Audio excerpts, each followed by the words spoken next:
Welcome everyone to our ongoing Sheva Mitzvahs B'nai Noach class, the 7 universal Noahide commandments, the divine law given by God Almighty to Moses at Mount Sinai when he gave the law, when he gave the Torah to the Jewish people.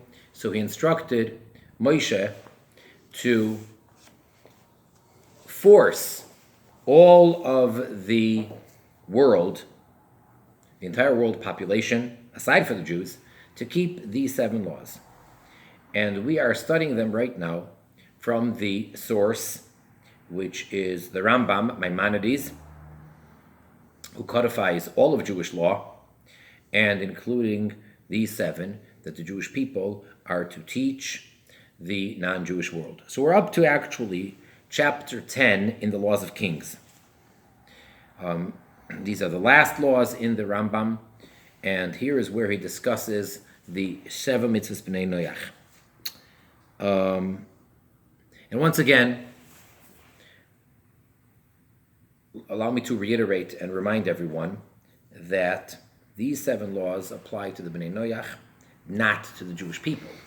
Now, many details may overlap, and many of these restrictions or laws or commandments might apply to the Jewish people as well, but not because they're part of the 7, because they're part of the 613 commandments that the Jewish people have.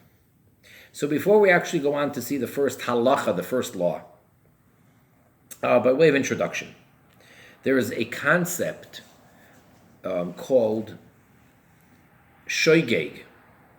Shoygeg means inadvertent, or something was done accidentally.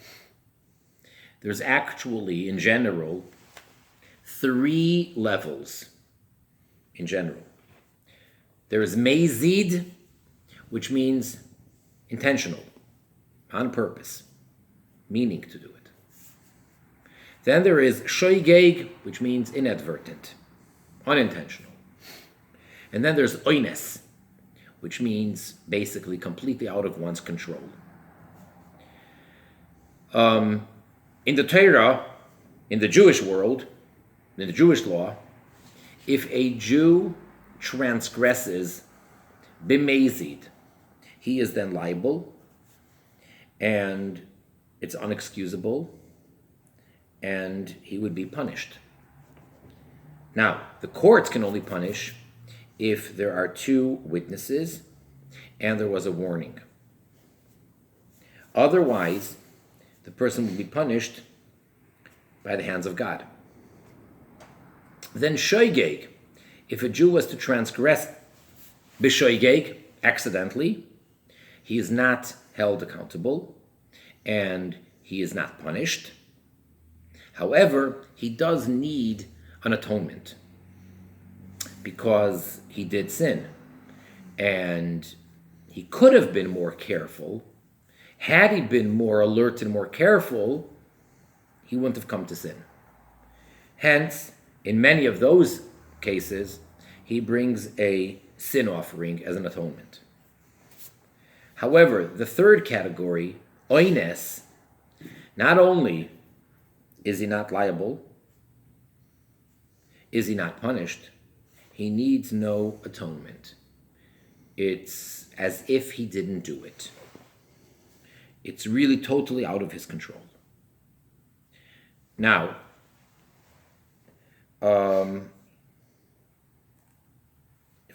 there's a special category, and there's a special mitzvah, special commandment and set of rules for a Jew who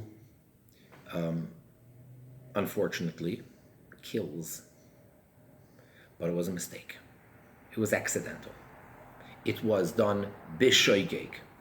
If someone kills b'shoygeg, so he is not put to death for it, he's not punished for it in the regular punishment, because murder is a capital offense, he does not get killed off. What happens? Well, the Torah speaks about the cities of refuge. So basically what happens is the person who killed accidentally once the court has determined that it was in fact an accident, he then, or it was shoigig, I should say, he then is escorted to one of the cities of refuge. He flees to the city of refuge. And it really serves a dual purpose. On the one hand, it is a form of atonement, since such a terrible thing happened through him. He unintentionally killed someone. So he lives there as an atonement. How long is his sentence? It's not dependent on time. It's as long as the Kohen Gadol, the high priest of that time, lives.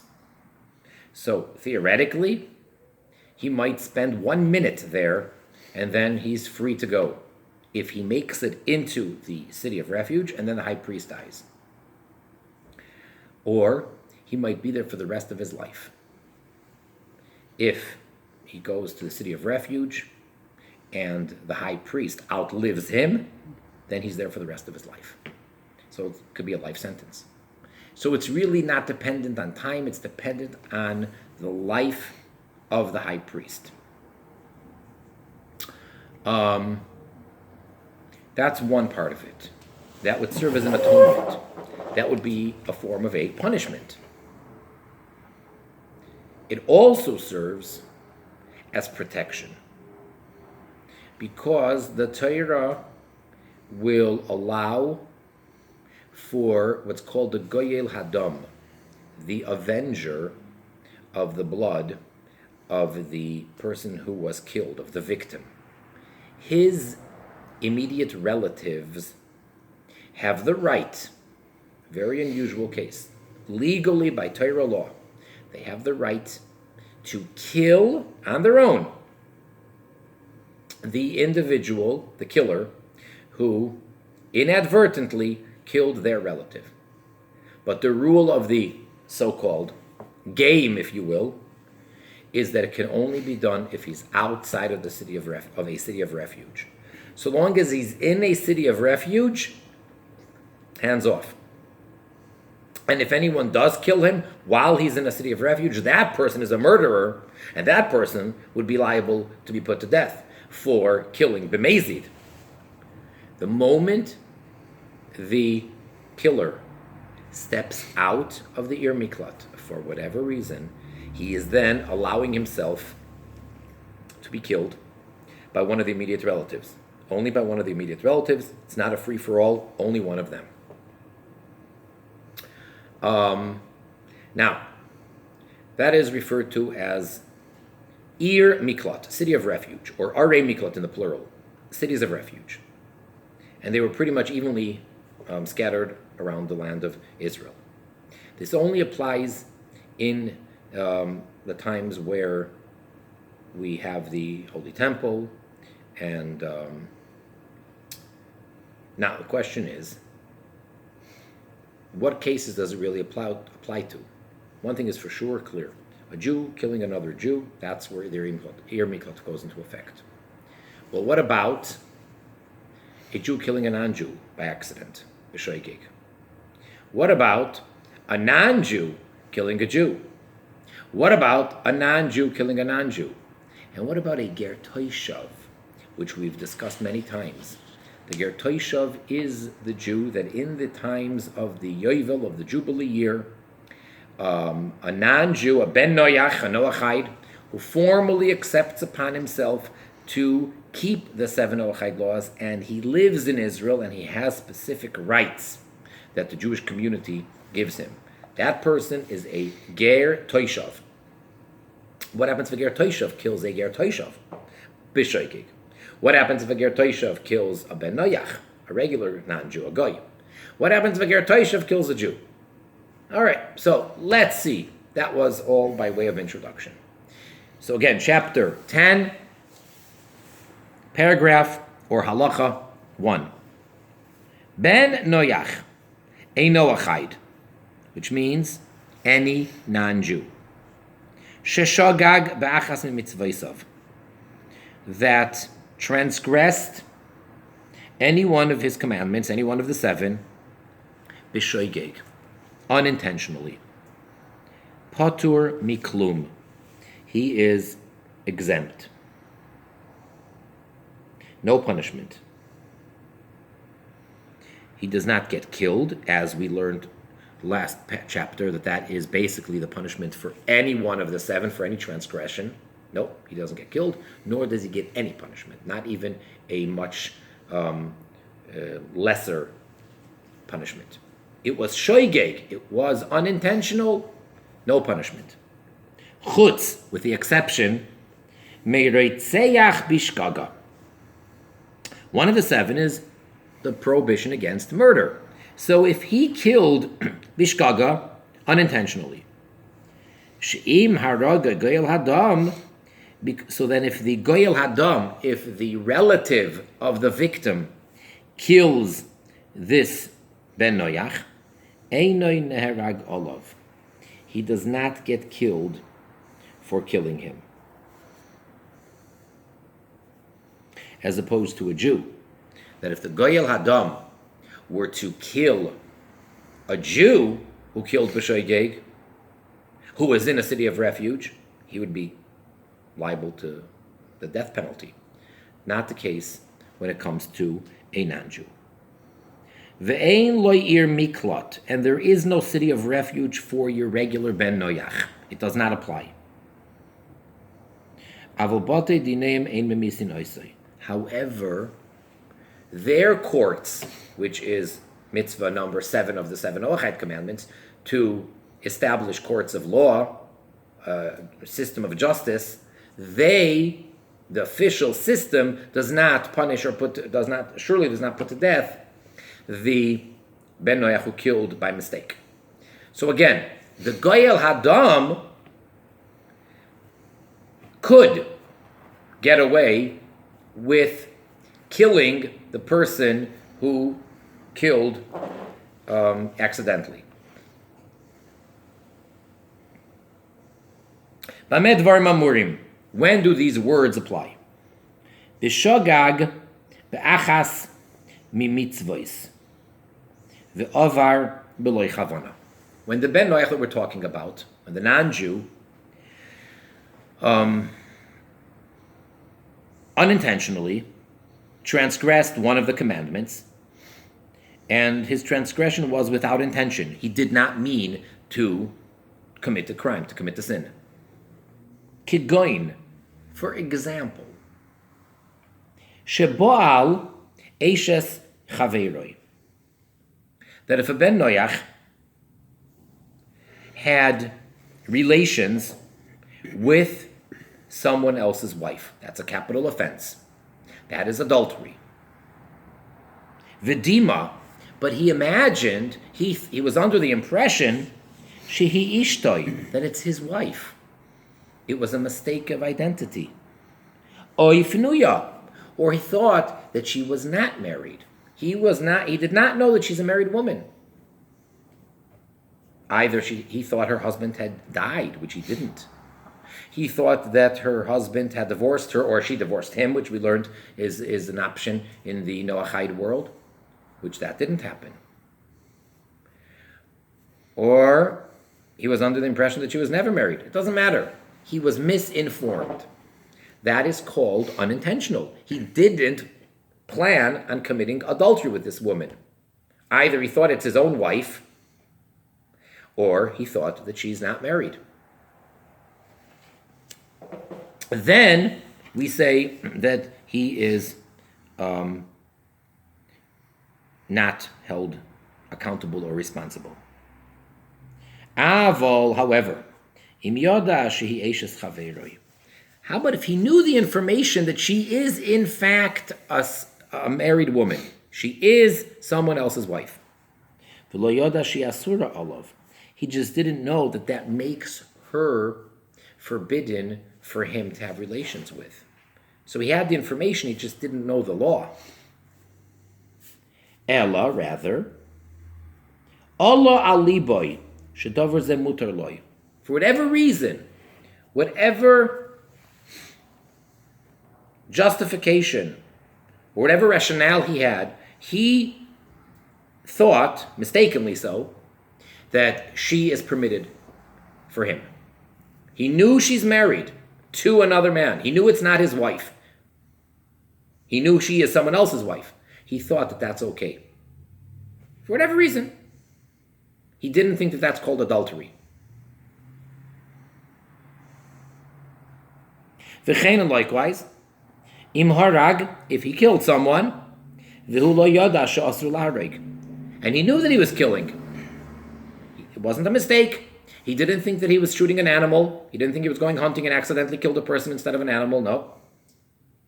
He didn't think that in this circumstance, he killed another human being, thinking that it's all right. He didn't realize that there's a prohibition against killing this person.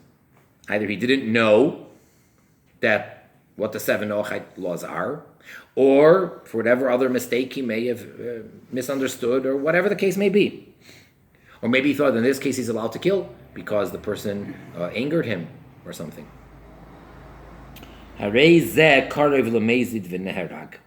Behold, this case, these examples that we gave, is close to mazid. It's close to doing it intentionally, on purpose. And he is put to death for it. It's not absolutely mazid, because mazid means when the person intends on transgressing, intends on committing a sin. And that's not the case here. He did not know. However, he did know the facts as far as what he was doing. He just didn't know that that falls into the category of 7 mitzvahs b'nei noach, and that's forbidden. So therefore, it's close to mazid, and it's close enough that he does get the death penalty. This is not considered for them, for the Noahide world, as shoygeg, as unintentional. This is a very important general rule, and if we would like to highlight any of these points, this would probably be highlighted. And that is because he should have learned, and he didn't. In other words, ignorance is not an excuse. You cannot say you were ignorant of the law, and therefore you're not held accountable. You are a human being. You are a member of civilization. You were given the divine law. You're unaware? Sorry, your problem. You should have learned. You should have found out.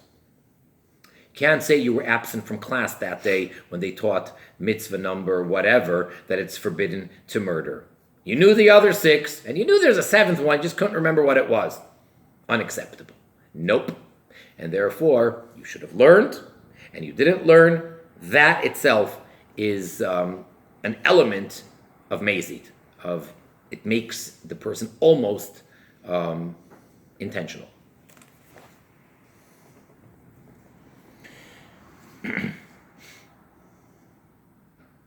Number 2. Ben Noach, a Noahide, she'anosoi anos, that he was forced by someone who is a thug or someone who is forceful, la'avor, to transgress alachas mitzvahs, one of his commandments. He was under duress completely. It was at gunpoint. Mutar lo lavor, he is permitted to transgress. He need not give up his life in order not to transgress. If he's being literally forced to transgress any one of the 7, he transgresses. And he's not called a transgressor. Afilu nenas lavid aveda zara, oived. Even, and the example we're giving is because seemingly, from many sources, the main one of the 7, arguably, is the prohibition against idolatry. To worship any deity, anything other than the one and only God Almighty, is a big prohibition. What do I mean big? They're all a capital offense. Well, let's just, for the sake of clarity, when it comes to a ger toshav, so we have several different opinions as to what exactly the ger toshav needs to formally accept upon himself. The final verdict, the final law is he's got to accept all 7. But there is an opinion in the Talmud that he need only accept that he will not worship avodah zarah. No idolatry. He will not worship anything other than God Almighty. And that would be enough to make him a ger toshav, according to one opinion. So we see that the main thing is that he doesn't worship avodah zarah. Or as the language is put in the Talmud, what is a ger toshav? One who eats nevela, non-kosher meat, but does not worship avodah zarah. And for a Jew, no, let's get back to that in a moment. Now the Rambam is telling us, though, that the non-Jew who, even if he's being forced to worship avodah zarah, outright idolatry, which is absolutely forbidden, not something which is questionable, not something which is forbidden for a Jew but permitted for a non-Jew, it's just not ideal, it's not preferred. No. It's outright a transgression of avodah zarah. And he's being forced to do it. So should he give up his life or should he transgress? Says the Rambam, oived, he should worship it. Lefi she'einam mitzuvin al kiddush Hashem. Because the non-Jew, the ben noyach, is not commanded in the mitzvah of sanctifying God's name. Meaning, for the Jew, there is a mitzvah, a commandment, of sanctifying God's name. Classical case is if a person is put to the test of either transgressing or being killed. He is to be killed. Now, there are 3 commandments which, no matter what the intention of the person or people that are forcing the person to transgress, no matter what the intention is, those 3 the Jew is obligated to give up his life for. However, all the rest, it depends on the intention of the situation. Why are they trying to force the Jew? If it's for their own benefit and their intention is not to have him break the Torah law or go against God's will, it's simply out of their convenience for themselves, then the Jew is to transgress. And he's not held liable because it's under duress.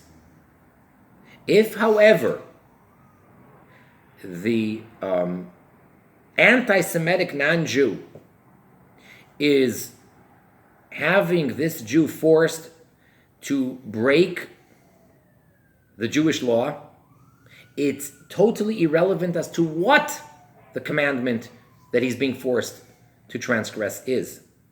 Doesn't matter. As long as the intention is to break the Jewish law, then the Jew has to even give up his life for it. No matter what, not just those 3, no matter what it is. If it's a time of a decree where they forbid Jews to do whatever it may be, then they're doing it against the Torah, the Jew is to give up his life. And if he does give up his life, he has fulfilled the greatest commandment of sanctifying God's holy name, because he gave up his life for God. And if he does it in the presence of a community of at least 10 people, then that's the greatest thing possible. He has sanctified God's name in public. The 3, that no matter what, the Jew needs to give up his life, are idolatry, adultery, and murder. If someone is being forced to transgress any one of those 3, he needs to give up his life and not transgress. Anything else, no matter what, even if it's a capital offense. Anything else, as we just said, depends on the situation. All of the above only applies to the Jew. There's no such thing for the Ben Noach. He need not sanctify God's name. He need not give up his life for the sake of not transgressing, even if it is avodah zarah. Any one of the others is as well. All three are part of the Bnei Noach: adultery, idolatry, and murder. Any one of those three, or anything, if he's being forced, he transgresses, and he's not a transgressor. Ula oilam ein oinshin mehem. Now, another thing. You never punish a ben noyach for transgressing. Loi katan, not if he's a minor, or she for that matter. V'loi cheresh, and not if the individual is deaf mute. V'loi shoite, and not if the person is insane. Lefi she'enam b'nei mitzvahs, because they are not people that are in the mental capacity to be commanded and to be able to make proper choices. And that is the same with the Jew. So if there is a Jew that falls into any one of those three categories, and the three categories are really bunched together all the time in halacha and in Jewish law and in the Talmud, in Maimonides, cheresh, shoite, and katan. Cheresh is someone who is deaf and mute. Katan is a minor. So for the Jew, that's very clear. It's under bar and bas mitzvah, under 13 for a boy, under 12 for a girl. And shoite, insane. That's not necessarily so easy to be able to determine.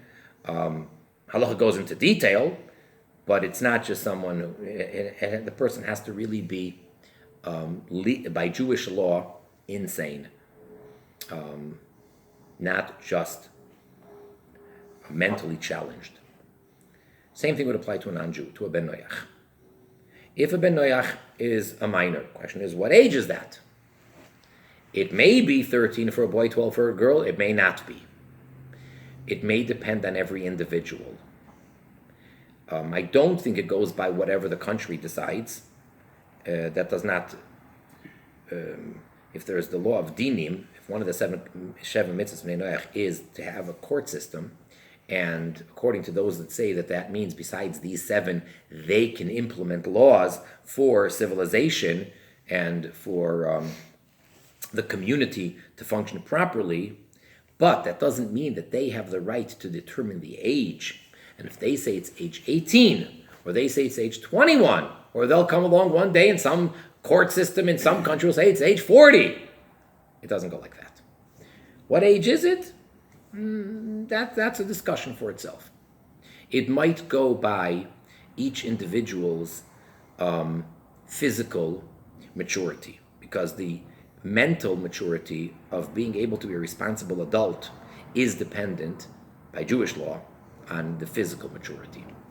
So for a Jew, it's age 13 or 12, and for the non-Jew, it may be possibly younger and older as well. Be that as it may. And the same thing is for the other two, the deaf mute and the person who is really insane. They are not accountable, and therefore they are not punished for transgressing any one of the seven.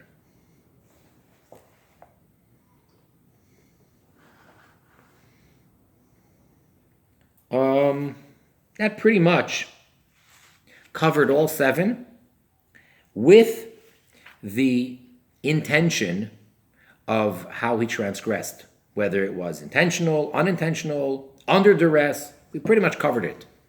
Now, the Rambam is going to continue and speak about certain situations or certain other commandments, mitzvahs, that don't really apply to the ben noyach, but he wants to keep them. So let's see what he says now in Halacha Gimel 3. Ben noyach sheniskayer, a ben noyach that converted to become a Jew. As the Rambam taught us earlier in the laws of back in the in the earlier laws where he discusses conversion, So he tells us exactly what it takes for a Ben Noach to become Jewish. It's in the laws of Isurei Bia, of forbidden relations, because it really comes into the picture because of marriage. In other words, who can a Jew marry and who can a Jew not marry? The worst thing is intermarriage. A Jew must never marry a non-Jew under any condition, under any circumstance. Whether the Jew is the male and the non-Jew is the female, or vice versa. A non-Jew should never be involved in such a marriage, in any way, shape, or form, on any level. It isn't good for the Jew, it isn't good for the Ben Noach, for the non-Jew. Non-Jews can intermarry within the non-Jewish world. So any nationality, as long as we keep the Jews out of it, any nationality is able to marry a different nationality. There's no difference. 100%. You're a human being, you can marry any other human being as long as it's the opposite gender and as long as they are not Jewish. So a Chinese can marry a Japanese, a French can marry English, African could marry Ethiopian, an Ethiopian could marry an Asian could marry an Australian. I mean, it doesn't matter. The color doesn't matter. So-called race doesn't matter. A human being is a Ben Noach and was given the 7 Noahide commandments and can, quote-unquote, intermarry, if that's what you want to call it. But if you're using the term intermarriage, as I'm using it right now, that for a Jew to marry a non-Jew or a non-Jew to marry a Jew, that is absolutely forbidden, out of the question, and that is the worst thing that the individuals are doing to each other. So if the person really cares about this other individual, and they really want what's best for them, and they're not being selfish, then they should not marry them. If they truly care for them, they should by no means marry them. So in the laws of forbidden marital relations, there is where the Rambam gives us the laws of conversion. And a non-Jew, a Ben Noach, can convert, can become a Jew. By Umal V'Toval, he was circumcised for the sake of becoming Jewish. That's one of the requirements. And he immersed, meaning in a proper mikvah, in a ritualarium. That's a very, very specific type of a body of water. Not going to get into all the details about that. An ocean is acceptable. Is a river acceptable? Is a lake acceptable? It's a very, very specific, detailed body of water, which has the power to purify that which is impure. So at times a Jew would need to immerse themselves in a mikveh, and by doing so they would transform themselves from a state of impurity to becoming pure. But as far as we're concerned here, as long as it's done for the purpose of conversion, a Ben Noach, a non-Jew, can become Jewish by immersing in the mikveh. It is impossible for a Ben Noach to become Jewish without Tvila, without immersing. Doesn't work. Can't go. Nothing, no matter what. So if it's a male, he has to be circumcised, and then he or she has to immerse in the mikveh water. So the person converted properly by Jewish law. That's the only way to do it. And again, let me divert here for a moment or so. We have spoken about this in a previous class, and I can't say enough about it. And I really should get very excited and scream and yell and shout and holler. Unfortunately, today there is, quote-unquote, available non-kosher conversions.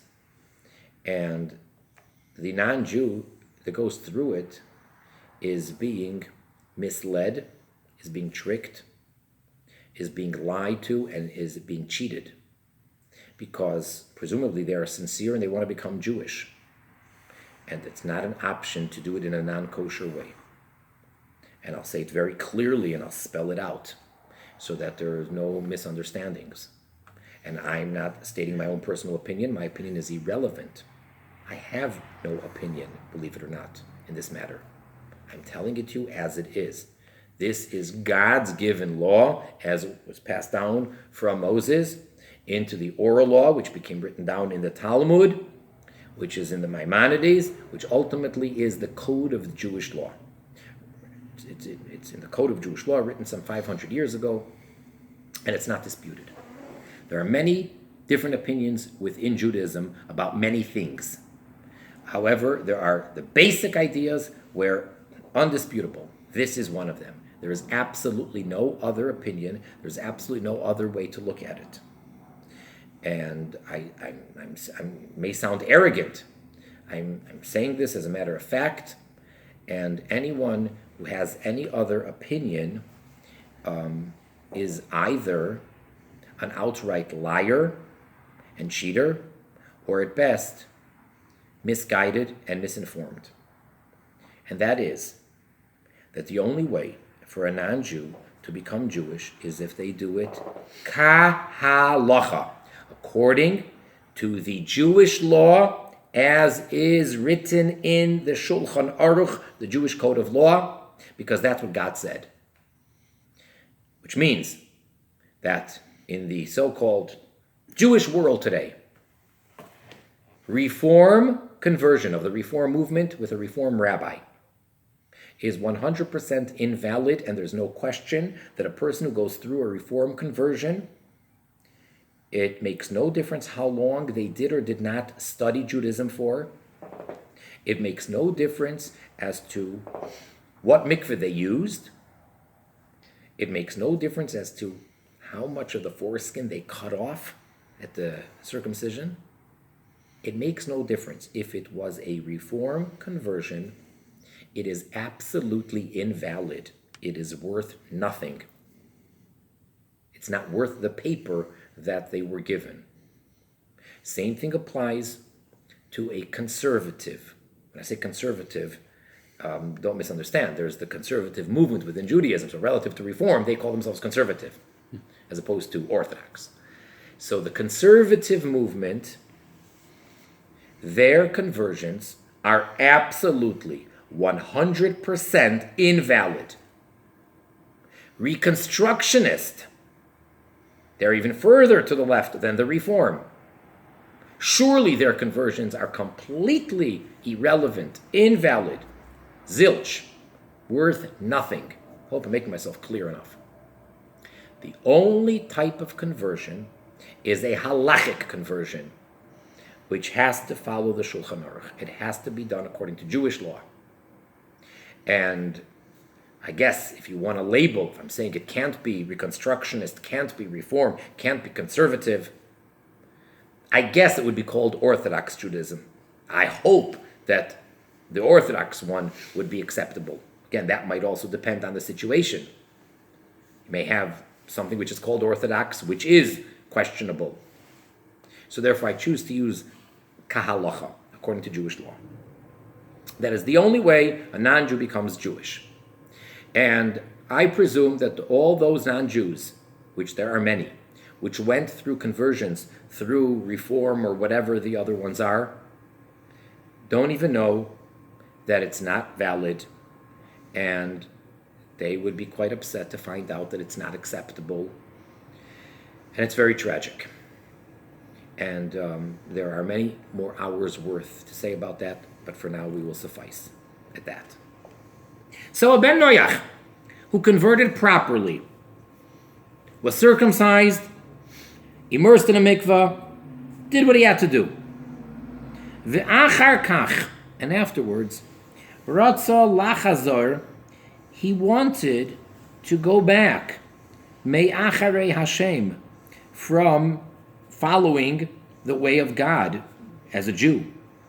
V'lihiyos, he'd like to back off. He'd like to become a ger toishav bilvad, merely a ger toishav, kisha haya mikoidim, as he was beforehand. So now let's play it out. Let's give you the scenario.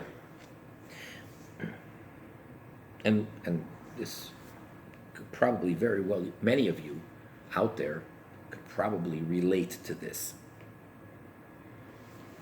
Somebody wants to do what's right. They're searching. They want to serve God. And they come about, they come upon the Noahide movement, if you want to call it a movement. They come upon the truth of the 7 Noahide laws, universal. And they are convinced, yeah, this is right, okay? And they serve God. They categorically denounce any other deity, any other worship of anything. And they're keeping these 7, okay? They want to progress. They want to come closer to God. And the person, in the times when it was possible, which today it's impossible, the person wants to become a ger toishav. Right? So you have all the Jews living in Israel. The Jubilee year, the 50th year, is in effect. And a non-Jew would like to live in the land of Israel as a ger toishav. And he was accepted. He is a ger toishav. Wonderful. That is the highest form of a human being other than the Jew. Wonderful. He's serving God. He's serving his purpose. He's living in the Holy Land. He brings sacrifices, specific, certain sacrifices, not any. He brings sacrifices in the Holy Temple. And a sacrifice is the way that the person becomes close to God. All right. And as he's progressing, well, then he comes to a point, he says, I want to get even closer. Well, what's next? I want to be a Jew. And he goes through the conversion. He is sincere. He really, really wants to be a Jew. He thought it over. He studied. He observed. He's living in the land of Israel amongst observant Jews. He knows the 613 commandments. He sees the farming. He sees the agriculture. He sees all of these commandments that are associated with the land of Israel. He sees all of these holidays. He's observing the Sabbath, the prayers. He knows the Hebrew language. He can read Torah. He says, why am I not Jewish? I want to be Jewish. And he becomes Jewish. The Jewish community accepts him, embraces him. He's a Jew. And then, either 50 years later or the next day, he has a change of heart. And he says, no, this is too much. See, when something is optional and it's not obligatory, human nature is such that you don't have such resistance. As soon as it becomes obligatory, then all of a sudden, something inside, our little evil inclination says no. And there are people like that. You can actually see that. It's pretty incredible. It's pretty incredible. Just to give an example. You can have a non-Jew who comes to synagogue early in the morning every single day, like a good Jew does, and he's not part of the quorum of 10. There's 10 without him. And he's there observing and participating to whatever degree he can, and he's praying. He converts. After that, he can't get up in the morning for services. What's going on? 20 years you've been coming every single morning. You were from the first ones there. You had a key and you opened up the synagogue. Now you became Jewish, you keep sleeping in. That's a good Jew. You must really be Jewish. What's going on? So, one explanation to this humorous scenario is now he's Jewish. Now he has a neshama, a Jewish soul. So much intense godly energy, so to kind of balance it out, now he has that type of a yetzer hara, of an evil inclination. All right. Be that as it may, for whatever reason, whether it's the scenario that I'm presenting, this convert decides that he wants to back off, to back down, and to go back to being a ger toishav. Not an idolatrous Gentile, a ger toishav. As he was. Ein shoymin loy. We, the Jewish community, the court, don't listen to him. We don't hear what he says. Sorry. Ella rather, Yihye ki Yisrael l'chol davar, o yehareg. He has a choice. Either he'll be like a Jew as far as everything is concerned. he'll be treated as a Jew, and he'll behave as a Jew, or he'll be put to death. Now, put to death, what's that? On the contrary, a non-Jew transgresses any one of his 7 is a capital offense, whereas by the Jews, there's only certain commandments which are a capital offense. So what's going on? Suddenly now where he's going to be put to death? Well, the explanation is because if he's Jewish and he chooses to denounce his Judaism and to step down, as it were, he becomes then in the category of a mishumad or mumar, which is a heretic, which is a Jew who converted out of Judaism, which is not possible. That's the term that we use for a Jew that, quote unquote, went through the motions of converting out of Judaism. Even if the person was born Jewish, the person was born as a Jew, and not only did they stop becoming observant, not only did they stop believing, not only do they have doubts, but they actually embraced a different religion, and they went through the process of whatever that religion demands for them to convert.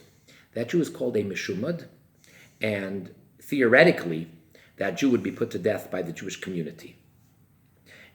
Practically, it can't really be done, except for those times in history when we did have such control. But otherwise, I'll give you one example. In general, in Judaism, our attitude is a Jew is a Jew is a Jew. And there's no such thing as being more Jewish or less Jewish. No such thing. A good Jew, who's to judge? You know, this person keeps commandments to the best of his ability and has his shortcomings. This one has their shortcomings. This one's more observant, less observant. We don't like to label. The only reason I mentioned before those labels is because for the sake of clarity of what type of conversion. But in essence, we don't believe in Reformed Jew, Conservative Jew, Orthodox Jew. No such thing. There's a Jew and there's a non-Jew. There's a Jew who is more observant, less observant, but at least philosophically, they're not denouncing. Once they categorically are denouncing Judaism, that's heresy. And if they convert to a different religion, that is a meshumad. And a meshumad is, for example, the Paschal offering. Every year, on the 14th of the Hebrew month of Nisan, in the spring, Passover, in the times of the temple, every Jew is obligated to eat a minimum requirement of a certain amount of meat, roasted meat, of the Paschal lamb, let's say. It was slaughtered, and part of it was offered in the temple, on the altar, of all the Jews, on the 14th of Nisan. That night, you may be familiar with the Pesach Seder. That night they had the Pesach Seder, with more than just matzah and bitter herbs, and whatever else, other delicious Jewish customary foods are served. The main thing that was eaten was the roasted Paschal meat. Okay, we haven't had that, unfortunately, in nearly 2,000 years. But we are sure that we're going to have it very, very soon with the coming of Mashiach. But for the past nearly 2,000 years, there hasn't been a Korban Pesach. But when there is the sacrifice, the Korban Pesach, the Paschal offering, certain people are not allowed to eat it. It is forbidden for a non-Jew to partake in eating it. It's a sin for the Jew to allow a non-Jew to eat a little piece of that meat. Forbidden. And there are certain Jews which can't eat from it either. For example, uncircumcised Jew. For whatever reason, a male who wasn't circumcised can't eat from the Paschal offering. And likewise, any Jew that is a mishumad or a mumar, that converted out of the religion, although he's still in essence a Jew, But as far as the relationship to the Torah and to the community, he is pretty much ostracized. And he's not allowed, biblically, he's not allowed to eat from the Korban Pesach, as long as he's in that state.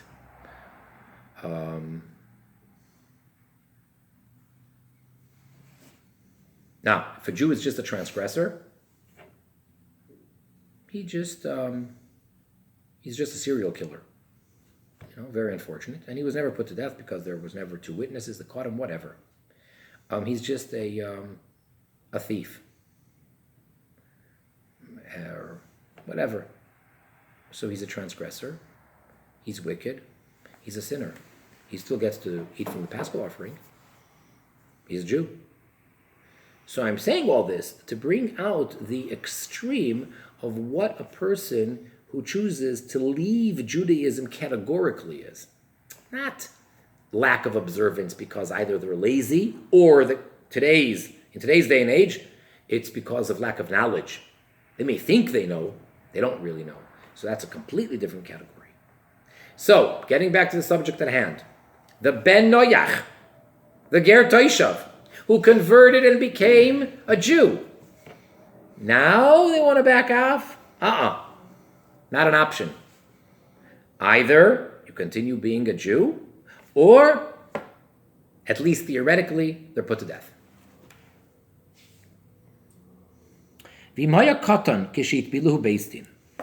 What happens if he was a minor, he was a child, when he was immersed by the court in a mikveh? Let me explain. Within the laws of conversion,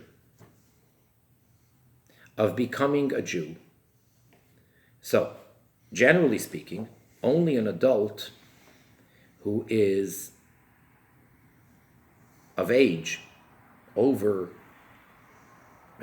the age, let's say 12 or 13, only they can convert and become Jewish. Because a critical part of embracing Judaism and becoming a Jew is accepting the yoke, as it's referred to, of observing the commandments that are given to the Jews. That acceptance, and to the best of the court, to the best of their judgment, the person needs to be sincere. Now, you can never really know what's going on in someone's heart, but that's why we don't accept converts very quickly necessarily, because we have to be convinced that as much as we can see, the person is sincere and they really have every intention to keep the laws. That's crucial. So, in order to be able to make such a decision, in order to have such an acceptance, it can only be a person who is not a cheresh, deaf mute, who is not a shaita, insane, and who is not a katan, a minor. So if a 10-year-old child comes and says, I want to become Jewish, and they have this IQ of 500, and they know everything, and they can make the best arguments for Judaism, and they can prove on every level the truth of Judaism, and they know the whole Torah, backwards and forwards, inside out. And they are so sincere, and they really, really are ready to keep everything. And they say, I want to become Jewish. You're a minor. Your rule, your decisions, your choices are not acceptable. They're not absolute. Just like such a child who would intentionally commit any crime is not put to death, is not punished at all. So here's the deal, though. What can be done, if the Jewish court so decides, they can take a minor, and if it's a boy, give him circumcision, and then boy or girl, immerse them in the mikvah, ritualarium, and now they became, not temporarily, but they're Jewish until proven otherwise, which means as soon as they become an adult, they then need to be informed as to what their status is, what happened to them. that they were born a non-Jew, a ben noyach, and they were converted, which means against their will. So legally, there's no difference if it was done to the child on the day of their birth or a day before they became an adult. It's irrelevant, same thing. Now it's their choice, because now they need to have that crucial acceptance, because their acceptance until now was irrelevant, meant nothing. So now we ask them, if they accept, then everything falls into place retroactively. They don't have to immerse in the mikveh again. Their circumcision was good, their immersing in the mikveh was good. And now they have the final thing, which is the acceptance. If, however, they reject and they say, no, I don't want to be Jewish. No one asked me when I was 1 month old and they dunked me in the mikveh. I don't want to be Jewish. Then they're not Jewish, and they never were, so to say. Sort of. So now, what happens in this situation where a child that was immersed in the mikveh, converted through the Beis Din, through the Jewish court, and this would really, it's not so uncommon. It's basically done in cases of adoption or in cases of families converting.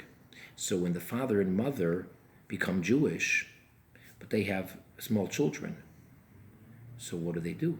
So they actually do immerse those children in the mikveh. The Beis Din, the Jewish court, does that.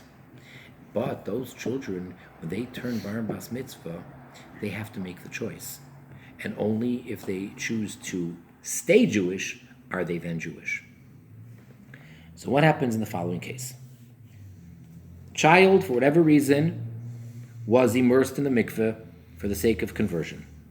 He can protest b'shah sheyagdil, when he becomes an adult, via ger toshav bilvat, and then he's only a ger toshav. That's fine. That's okay. That's the one and only case where someone who converted can step down and say, no, I don't want. That's the only case.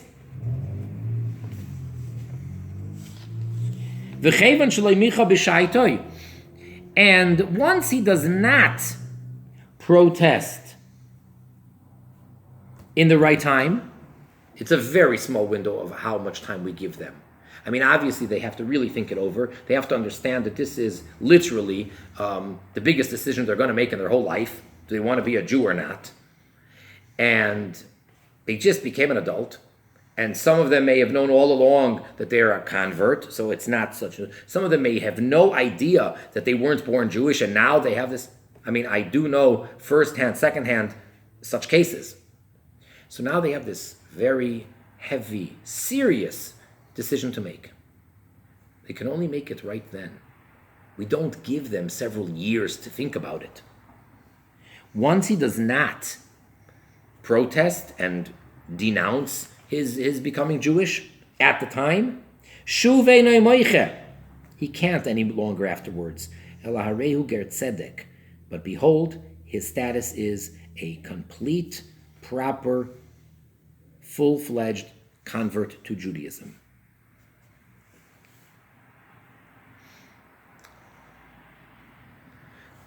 Lefichach, therefore, im ba Yisrael al ketana shitvilu Beis Din. So, very interesting case. What happens if a regular Jew or a regular Jewish convert, once the person converted, they're basically the same as any other Jew. If a Jew, a Jewish male, an adult, had marital relations with a minor, a girl under age 12, but this girl was converted by the Beis Din. She was immersed in a mikveh. She was made Jewish, but she's not yet 12. So now, how much money is her kisuba?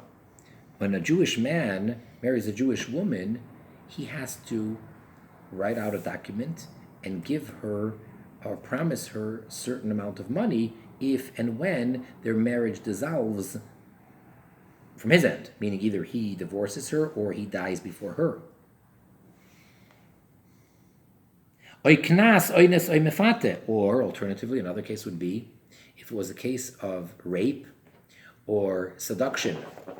So he owes her father, being that she's under 12, money. It's right there in the Bible. It specifies the amount of money. He's got to pay a certain amount, 50 silver coins. He's got to pay the money. But those laws only apply if she's Jewish. He can only marry her if she's Jewish, so there is no ksuba, contract, document, bill between Jewish man and non-Jewish woman. They can't get married. So if they are getting married, it's not marriage. So he's marrying this girl who's under age 12. But look what might happen. When she turns 12, she might reject the Judaism, and then retroactively she's not Jewish and she never was. So at the time he's not committing any sin, that's fine. Or in the case of rape or seduction. So what do you do with the money?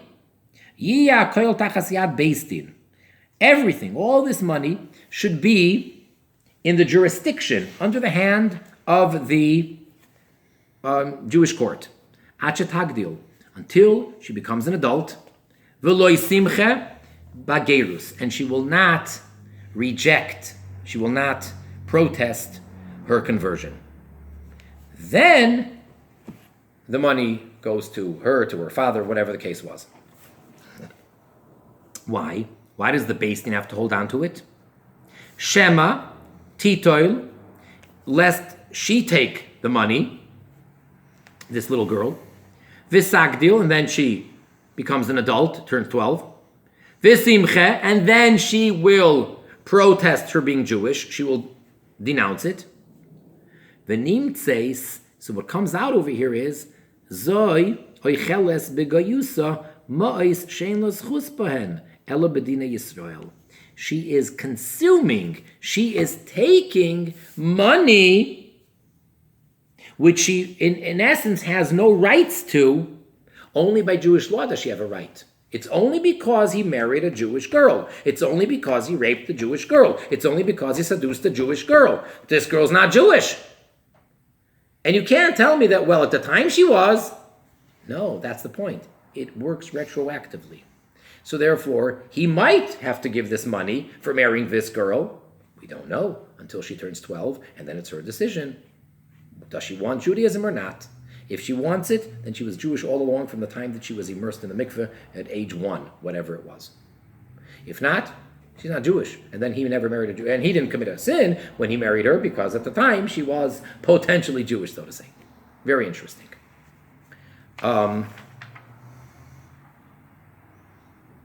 Speaking of strange situations, like the scenario, the humorous scenario that we mentioned before, about the person being so meticulous and coming early in the morning and then becoming Jewish and then having difficult. I know too many cases where the person was converted, immersed in the mikveh, etc., as a child,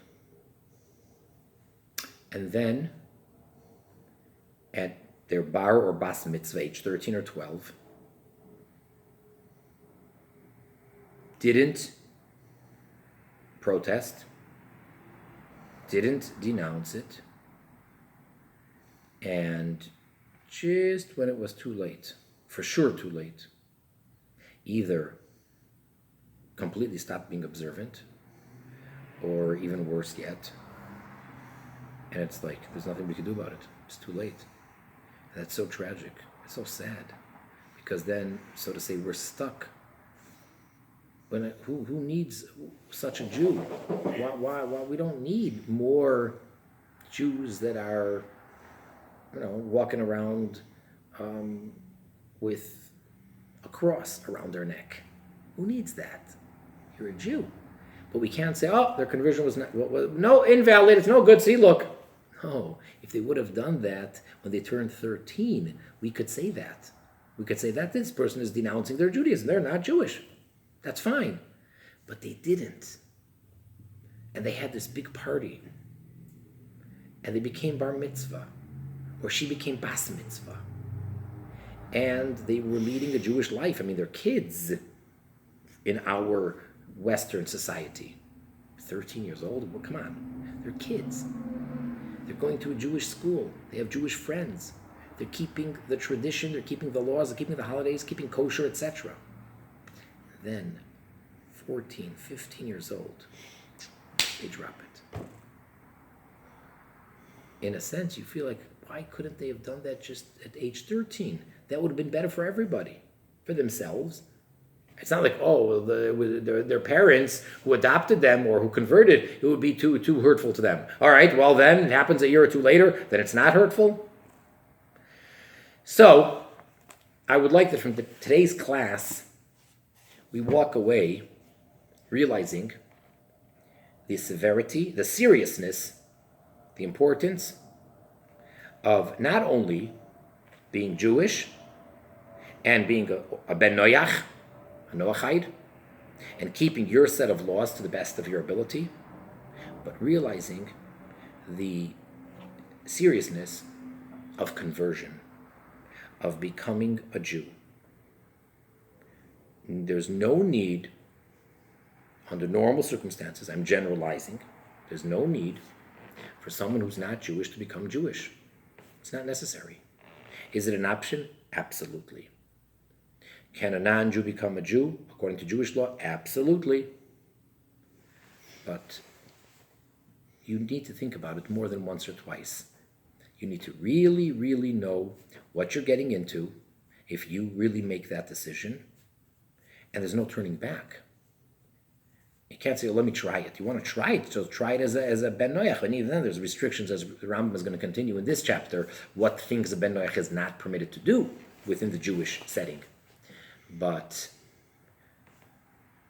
you cannot convert properly and then back out. There's no backing out. And it's a tragedy. So, no one is asked to convert.